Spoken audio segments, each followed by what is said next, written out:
So here's the question. Why would a loving person want to spend eternity celebrating while knowing that others are being perpetually tortured? What kind of people would celebrate after a bloodbath? Who would throw a party and worship the one who was responsible for the bloodbath?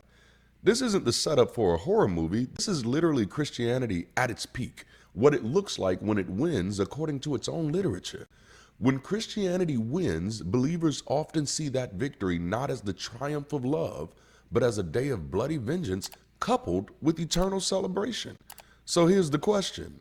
Why would a loving person want to spend eternity celebrating while knowing that others are being perpetually tortured? And why would anyone call that heaven or them good? For many believers, the longing for heaven isn't rooted in love, growth, or purpose. It's rooted in avoidance. It's not about becoming something greater, but escaping something unbearable.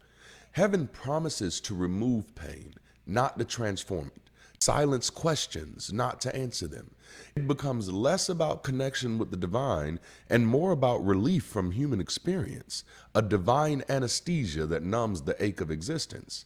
No more pain, no more tears.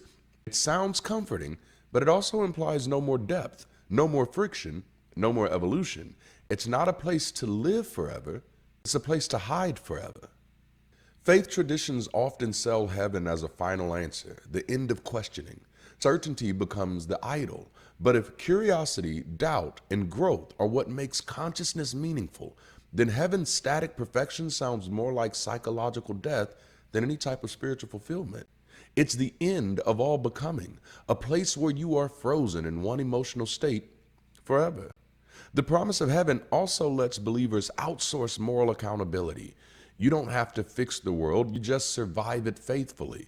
You don't have to make peace with your enemies. God will handle that later. Heaven, in this framing, becomes a cosmic deferment of justice. It absolves the believer of participating in the messy, difficult work of compassion right here on earth. The image of heaven as endless worship, singing, bowing, praising, it may sound holy, but it's psychologically revealing. It's the ultimate compliance fantasy.